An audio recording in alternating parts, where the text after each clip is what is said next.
Bonjour à tous et bienvenue sur la chaîne. On se retrouve aujourd'hui pour le tirage des énergies du mois de juin 2019 pour les taureaux, ascendant taureau et lune en taureau. Ceci est un tirage général, donc s'il ne correspond pas à votre situation, je vous invite à regarder le tirage de votre signe ascendant et celui de votre signe lunaire pour avoir plus d'informations. Si vous ne connaissez pas votre signe ascendant ou votre signe lunaire, j'ai placé en barre d'informations des liens qui vous permettront de les calculer. Si vous souhaitez me contacter, je vous ai mis en barre d'informations tous les liens qui vous permettront de le faire. Vous pouvez également retrouver mes autres tirages sur ma page Facebook et sur ma page Instagram. Je vous ai mis en barre d'informations tous les liens qui vous permettront de me retrouver sur les réseaux sociaux. Alors, concernant le tirage de ce mois-ci, je l'ai fait au Rider Tarot Deck, qui est mon jeu préféré, et j'ai fait un tirage en 3 cartes qui vont correspondre au début, au milieu et à la fin du mois de juin. Donc, on va commencer tout de suite avec la première carte que j'ai tirée pour vous, les taureaux. Il s'agit de la magnifique carte du soleil. Et c'est une carte qui va nous parler de joie, ça nous parle de bonheur, de réussite. Donc ici, ça peut être par exemple une situation qui s'arrange, qui s'améliore. C'est l'une vraiment des plus belles cartes du jeu. On parlera avec le soleil aussi de découvrir quelque chose. Ça peut parler aussi d'opportunités à saisir, de découvrir ou d'apprendre une nouvelle ou alors quelque chose qui jusqu'alors nous était complètement inconnu. Donc par exemple, ça peut être une bonne nouvelle qu'on va nous apprendre ou quelque chose dans ce style-là. La carte va aussi évoquer les retrouvailles, la complicité, les relations épanouissantes et chaleureuses. Le soleil peut également indiquer que vous avez besoin de faire la lumière sur une situation, comme si vous deviez l'éclaircir ou l'étudier en profondeur. Avec le soleil, on récoltera aussi les fruits de ces efforts.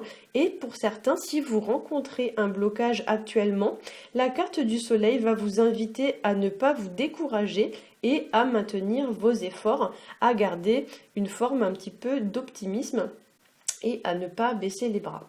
Pour certains, avec le soleil, il faudra aussi vous dévoiler, vous mettre entre guillemets à nu face à une personne ou face à une situation.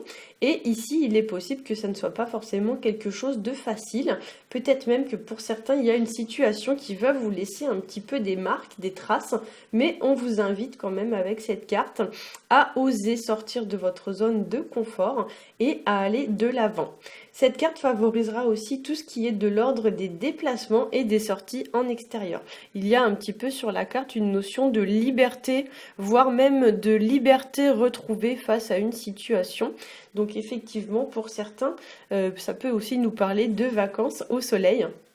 Voilà, de déplacement, de voyage, etc., etc. Surtout quand on a en bout de ligne la carte du monde qui, elle, souvent favorise aussi les voyages, notamment à l'étranger. Alors, la deuxième carte que j'ai tirée pour vous, c'est la carte de la roue de fortune qui va nous parler d'un changement. Alors, ça nous parle aussi de la fin d'un cycle et du début d'un nouveau cycle. Ça peut parler aussi des aléas de la vie avec ses bons et ses mauvais côtés, avec un petit peu l'idée qu'on doit s'adapter au changement tant bien que mal, même si parfois ce n'est pas toujours facile. Avec cette carte, il y a un peu l'idée de se dire qu'après la pluie viendra le beau temps. Avec cette carte, on va aussi évoquer dans les aspects positifs une période heureuse, une période de bonne fortune, une période de chance, voire même une entrée d'argent. Ça peut représenter aussi une opportunité à saisir avec l'idée que peut-être celle-ci ne va pas forcément se représenter 2 fois de suite. Dans ces aspects un petit peu plus négatifs, on va parler avec cette carte d'une période un petit peu de malchance ou alors d'une personne qui peut-être n'arrive pas à surmonter les défis que nous offre la vie. Une personne qui peut-être n'arrive pas non plus à avancer parce qu'elle est bloquée sur son passé. En effet, la roue de fortune, c'est une carte qui est très liée au temps qui passe, puisqu'on peut la voir un petit peu comme une montre qui tourne. Et effectivement, pour certains, il y a un peu l'idée comme ça qu'on a du mal à gérer le temps ou quelque chose dans ce genre-là, ou alors qu'on ressasse des choses du passé, on cogite un petit peu sur des choses du passé. Pour certains aussi, avec cette carte, on pourrait la voir comme une boussole.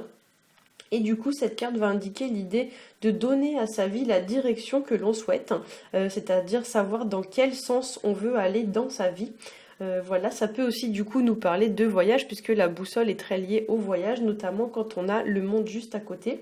La roue de fortune représentera aussi tous les changements qu'une personne peut mettre en place dans sa vie pour atteindre un objectif. Et comme on a ici une épée, peut-être même que pour certains, il va y avoir des choix à faire qui ne vont pas forcément être très faciles à faire, voire même ça pourrait vous occasionner un petit peu quelques doutes ou des choses un peu dans ce style-là, des pensées peut-être un petit peu difficiles à gérer, voire même un peu de stress, hein. Alors, pour la dernière carte donc, qui va représenter la fin du mois de juin, j'ai tiré pour vous la carte du monde. Et donc, comme je l'ai dit, c'est une carte qui va nous parler souvent de voyages, notamment de voyages à l'étranger.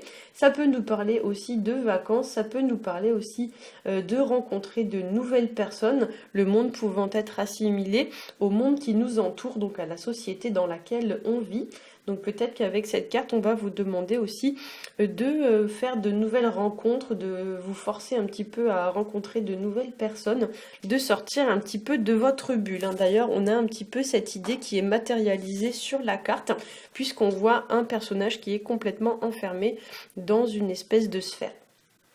Alors cette carte va aussi nous inviter à trouver notre juste place dans la société, dans le monde, ne pas tenir compte aussi du regard des gens et de ce que les gens vont dire, hein. Il y a un petit peu l'idée que on doit laisser le jugement des gens glisser sur nous mais ne pas en tenir compte.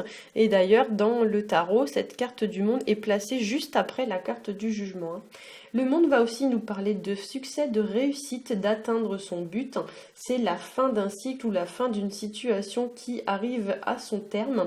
Le monde va aussi évoquer les gens qui sont un petit peu dans leur monde, hein, dans leur bulle, des gens peut-être un peu casaniers qui se coupent du monde extérieur, voire même les gens qui sont un peu sur la défensive parce qu'ils se protègent tellement qu'ils sont un petit peu inaccessibles. Et l'idée avec la carte, ça va être de gagner en ouverture d'esprit. Il y a une forme d'ouverture à trouver avec cette carte du monde. Et comme on a le soleil en début de ligne, effectivement, il y a vraiment l'idée de sortir un petit peu d'une forme de presque de routine en fait, hein. L'idée un petit peu de voilà de liberté, d'aller de l'avant, d'aller un peu à l'extérieur et d'aller à la rencontre un petit peu de ce qui nous entoure au lieu de rester cloîtré chez soi, hein. Pour certains aussi, avec cette carte, on pourrait y voir l'idée de se dévoiler. Il y a l'idée aussi, comme on a dans la carte du soleil, de se mettre à nu face à une personne, puisqu'on remarque que les deux cartes présentent des personnages qui sont dévêtus, hein. Donc on a sur les deux cartes ici et ici un voile qui a l'air de s'envoler pour dévoiler un petit peu l'intimité de la personne. Donc effectivement, il y a vraiment une idée de se mettre à nu. Alors quand je dis se mettre à nu, c'est pas au sens physique du terme, hein. Je vous demande pas de vous mettre tout nu devant les gens, hein. Quand je dis se mettre à nu, c'est vraiment l'idée de se dévoiler, de dire en fait tout ce qu'on a sur le cœur, de ne pas garder les choses pour soi, parce que des fois c'est vrai que pour se protéger on a tendance un petit peu à garder des choses en nous, et là l'idée au contraire ça va être d'exprimer, de sortir ces choses là qui des fois même nous bouffent un peu la vie, de façon à ce qu'ensuite on se sente vraiment beaucoup plus léger, hein. On peut aussi voir avec cette carte l'idée d'une notion de gestation, donc comme s'il y avait quelque chose qui se préparait à voir le jour, puisque très souvent dans le tarot, notamment dans le tarot de Marseille, la carte du monde est assimilée à un utérus avec un bébé qui grandit à l'intérieur. Donc effectivement, il y a une situation qui peut-être va bientôt venir au monde, qui va voir le jour, comme s'il y avait quelque chose voilà, qui se préparait. On pourrait même ici, avec la carte du soleil et la carte du monde, avec la carte de la roue de fortune qui symbolise un peu le destin et les aléas de la vie, y voir l'idée de la naissance d'un enfant, ou même l'idée de la naissance d'une situation, voire même encore l'idée d'une forme un petit peu de renaissance, hein, puisque comme je l'ai dit, la carte du monde est placée juste après la carte du jugement, et effectivement le jugement c'est vraiment une idée de renaissance, de revirement de situation, donc une situation qui peut-être va renaître à la vie, hein. Voilà, j'espère que ce tirage aura pu vous aiguiller. Si c'est le cas, n'hésitez pas à liker, à partager et à vous abonner. Pour ma part, je vous souhaite à tous un très bon mois de juin et je vous dis à bientôt.